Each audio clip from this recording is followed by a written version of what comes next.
Hello mga kabibig, welcome back sa aming bagong YouTube channel. Ito ang pinakamaingay ng YouTuber sa balat ng YouTube. Ako si Kabibig, maglabag-labag na with evidence. Ako, Pia Cayetano, Blue Ribbon Committee Chairman, gaganti na. Ay, gusto natin to. Opo, Kabibig. Senator Pia, i-pack up mo na yung emotion mo, yung pag-iyak mo. Ilabas mo na yung pagka-dragonita mo. Sabi ng mga netizen, simulan na ang hearing sa Blue Ribbon Committee. Hindi pa kasi nasagot ang flood control. Marami pang dapat ipatawag, lalo na ang 18 ex-Marines, si Saldico at si Bersamin. Kaya simulan na ang hearing. Ito yung compare sa impeachment Bebisara, no?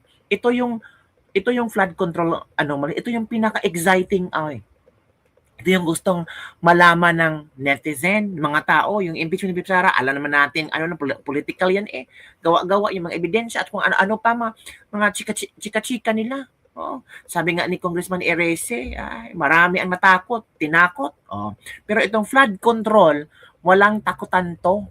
Kasi totoong nangyari to, may ebidensya, maraming nawala ng buhay, ng bahay at ng mga ari-arian dahil sa baha at dahil sa mga proyekto ng mga kongtatrista, kongtaktors na wala talaga. Ghost projects. Sabi ng ilang, unahin ang Ilocos. Yung baluarte ni Sandro, hala ka. May request ang mga netizen daw. Sinabi naman ni Aimee, si Aimee na nagsabi na si BBM, si Martin, si Sandro, kasali yan. Oh my goodness. So, si Aimee pa ngayong araw tong bibig, ang naghikayat kay Pia na simulan na natin. Oo, tinatawagan ko ang Senate.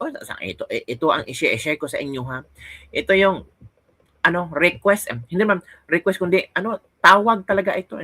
Sabi ni Senator Amy Marcos, kumusta po SP Alan Peter Cayetano?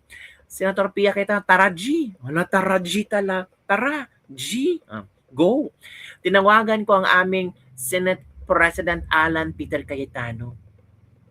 Buksan na ang Blue Ribbon Committee. Ay, exciting to.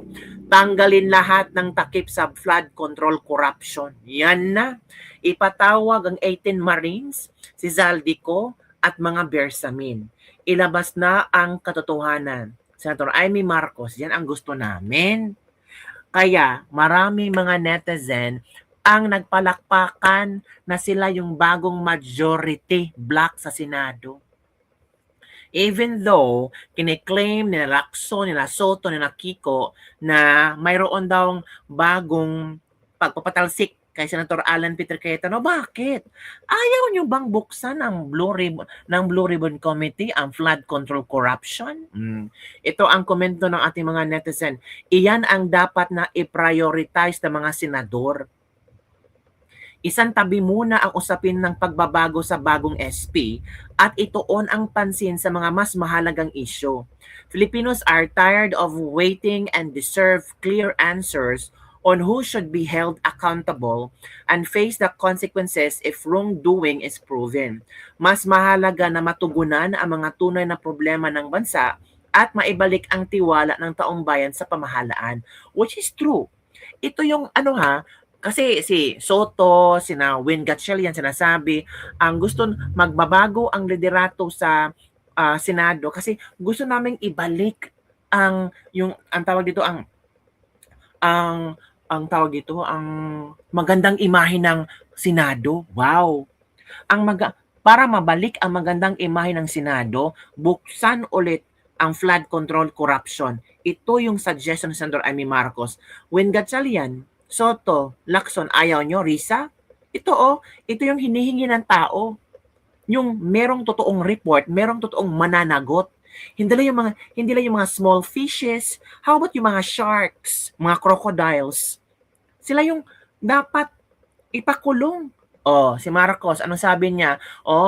Hindi pa magpapasko, may makakulong na. Meron ba? Puro salita, wala sa gawa. Kaya marami ang mga dito galit na galit ang minority. Calling 18 ex-Marines, prepare for the battle. Hala, go! Para mang early election kita para kasi wala nang matira. Sa biglang tingin, kala ko Chowking yung nag-post. Go po, Madam Amy. Majority of the Filipino silent listeners are hoping na may mapanagot. God bless po, Madam. Whose side has the most cases? Di ba kayo? Sige, ipahanda mo si Cheese at Joel. Oh, sabi ni Rich Santiago. Handa na po. Kayo, handa na ba? Ito. Go SP Cayetano and mga majority senators. God bless you all. Mabuhay ang Pilipinas. Ito ha, confident si Senator Amy Marcos na nagtawag ng Blue Ribbon Committee. So, confident siya na ang mga senador sa majority block ay talagang hindi kasali sa corruption. Ginamit lang at ginawang pantakip pero hindi sila nagtagumpay. Kaya atat na atat si Soto palitan ng aga ng SP para taktakpan ang issue sa flood control. Sige ma'am, excited kami malaman kung sino. Pwede bukas agad ma'am para din na po matakpan. Baka magkapalit ulit ng SP. Ang pinaka-exciting part. Yan ang sabi ng mga natin. Ito yung pinaka-exciting part. Ikaw kabibig, ito ba yung pinaka-exciting part? Ano ang mas exciting part? Ang impeachment ni BP Sara o itong flood control anomalies? For me, ang flood control anomalies. Kasi yung impeachment ni BP Sara, nag-House Committee, Justice Committee, Chorva ek hearing, nakita natin yung mga witnesses nila, parang pahiya talbog, di ba? Walang maibubuga. Pero itong flood control corruption, ang daming mga kongresista daw ang posibleng madamay at posibleng mawalan ng kanilang posisyon at susugurin talaga ng taong bayan. Ito ang dapat suportahan ng mga artista, ng mga taga-ABS-CBN artist. Manawagan kayo. Katulad ni Senator Amy Marcos, ito yung dapat i-share ng mga artista. Ito yung dapat pagbigyan ng komento ng mga artista. Kasi, sabi nyo, malaki ang tax na binabayad namin.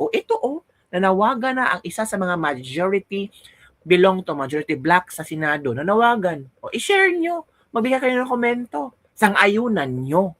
Kung talagang if you're concerned about sa mga taxes na binayad nyo, huwag kayong, Huwag kayong unfair sa pag-comment or wag halatang politically motivated yung mga kadramahan nyo.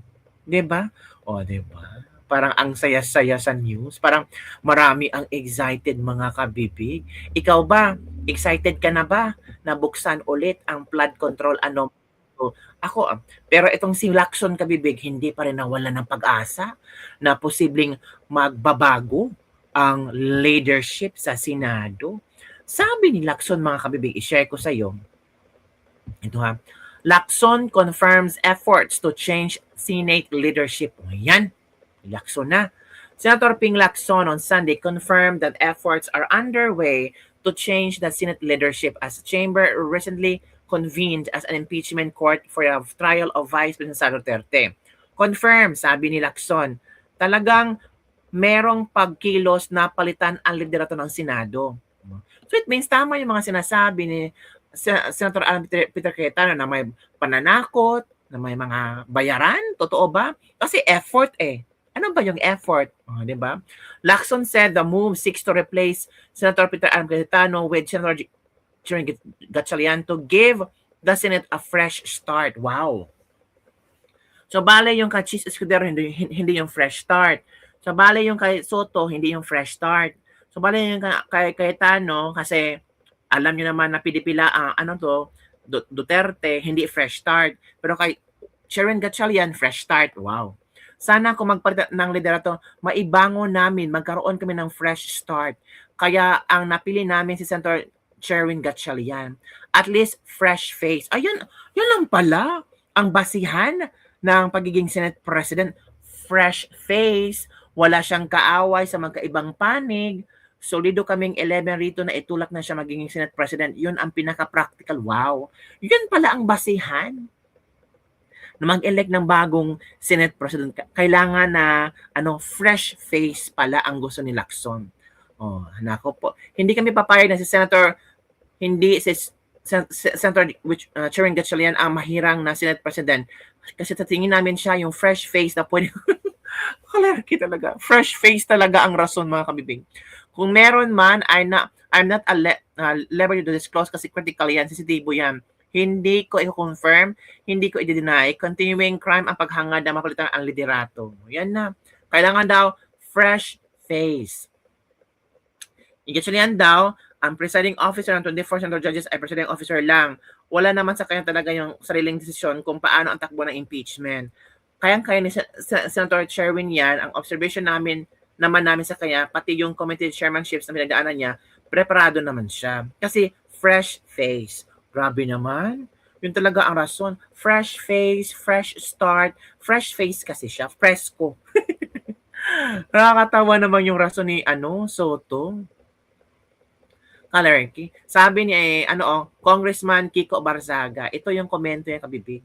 Natawa din ako sa komento ni Kiko Barzaga. Ito na, malaking pasabong ni Kiko. Sabi ni Kiko, Martin Romualdez for President, Win Gatchalian for Vice President. Payag ba kayo sa 2028? Para sa akin, sabi ni Kiko Barzaga, para sa akin, dapat talaga maging Senate President si Win Gatchalian. He's very close to Martin Romualdez. Ooh. And I believe that he will do to the Senate what Romualdez did to Congress. Ooh.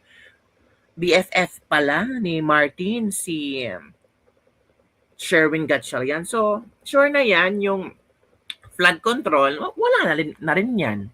Diba? Kasi ito ang chismis ni Kiko Barzaga. Para sa akin, dapat talaga maging Senate President si Win Gatchalian. Is very close to Martin Romualdez. Oh. And I believe that he will do to the Senate what Romualdez did to the Congress. Oh, ang galing.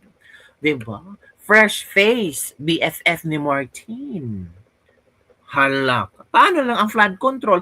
Paano lang 18 ex-Marines? Paano lang si Zaldico, si Bersamin? Fresh start. Halak. Mga kabibig. Eto ha. May iba pag. Birds of the same feather or rather crocodile of the same skin. I like the sound of this statement. Halatang ilan lang ang nakagets. New name niya is Luz Gatchalian. Luz Gatchalian. Ay, nako. Ito pa. Hindi tayo kabibig ito ha. Inamin nyo naman na nagkasama kayo ni Senator Ping Lacson at kahit paano natulungan nyo rin siya sa kanyang political career. Sa tingin nyo, saan nanggagaling o bakit nagkakaginto ang isang Senator Ping Lacson na alam naman natin yung advocacy niya nung nakaraan patungkol sa graft and corruption ay matindi, solid at talagang wala makaka-question. Pero bakit ngayon sa usapin ng flood control scandal mukhang lumambot siya? Ano tingin niyo ang dahilan, Sir Lito? Well, alam mo Marlon, bagamat na-associate nga ako kay Senador Ping Lacson, napakahirap basahin ng disposition at ng karakter ni Ping Lacson. Kung basa atypical na politiko yan He's not the typical politician na kung patutusin mo, halos kukonte ang kaibigan, ilan ang kaibigan, at miski mismo sa amin, maraming sikreto, wika nga, na hindi siya naglalahad ng kanyang saloobin basta. No? So, hindi ko maintindihan. Ako mismo, at marami sa amin, hindi lang ako, marami sa mga dating staff niya, dating mga supporters niya, ang naguguluhan ng isip at nagtatanong, lalo na sa akin pa nagtatanong, bakit daw ganyan si Ping Lacson ngayon, si Senador Ping Lacson? Ooh. At ako naman, wala akong maibigay na dahilan hindi ko rin alam kung bakit. To be very honest with you. Inamin nyo naman na nagkasama kayo ni Senator Ping Lacson at kahit paano natulungan nyo rin siya sa kanyang political career. Sa tingin nyo, saan nanggagaling o bakit? So it means may pagbabago talaga kay Lacson, mga kabibig. As in, there's a sudden change of Lacson. Bakit kayo nag-change of Lacson? Sabi nila, kasi nanalong senador. Alam naman natin yung panahon ng eleksyon, mahina talaga ang pangang Lacson. Nanalong senador, baka ito yung pagbayad ng utang na loob. Ano ba naman yan? Bayad ng utang na loob. Kaya talaga kung anong sabihin nyo. Minority for the win. Win. Gatchalian. The 11-member Senate Majority Bloc has officially endorsed Senator kahit sino pang i-endorse nyo dyan, kahit si Rafi Tulfo, si Lito Lapid, minority pa rin kayo. Sabi ng isang Brenda Macerer Santos, desperado na silang makuha ang posisyon. Hindi na ba kayo makakatulog kasi baka sumabog ang katotohanan? Oo. Minority wins na pala ngayon. Saka bakit parang di sila mapakali na iba na ang SP? Oo nga no, anong meron? May kinatatakutan? Parang bigla silang nagka-anxiety. Tama. 11 versus 13, world record kapag nanalo ang numerong 11 over 13. Mahilig talaga silang mag-upo ng non-lawyers ay kaya nagkaka-deleche-leche ang bansa. Aha, di naman nanalo yan kung solid sila, mas solid ang 13. 10 lang yan, nakamute kasi yung isa. Kung merong isa dito ang mag-transfer sa majority, wala nang ano. Pero gusto ko tong rason, no? Anong meron? May kinatatakutan ba ang minority? Parang bigla sila nagka-anxiety. Eh bakit? Oo nga no, bakit pinipilit ng minority bloc na mag-change ng leadership? Ano bang meron? Bakit hindi na matanggap na talagang wala na. Talo sila. Eh nung sila nung sina Alan Peter Cayetano minority, hinayaan lang nila sina Soto, 'di ba? Pero ngayon parang ewan ko kabibig, anong nangyari sa kanila? Parang ewan ko. Iba na rin si Ping, mga kabibig. Parang nag-iba si Feng. Anong meron kay Feng? Para siya ang spokesperson ng minority bloc. Pansin niyo? So yung palaging may interview and so on and so ito ha. Hindi tayo. Oy, totoo ba na sinabi ni Ping Lacson na magre-resign siya sa pagkasenador at mahirap nang ipagtanggol ang bayan?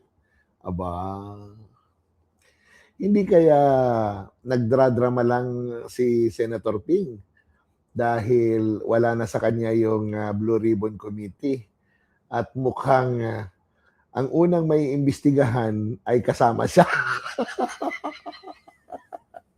Yung tinanggap nila ni Senator Soto Tama ba? na pondo sa kanilang kampanya na galing pala sa flood control. Ooh! Naloko na. Maloko na. Totoo to ha. Abangan natin yan ha. Kasi kahit na si Senator Pia ang chairman ng Blue Ribbon, eh siyempre, member pa rin si Senator Marcoleta at pwede pa rin siyang magpatawag through the chairwoman ng mga witnesses niya.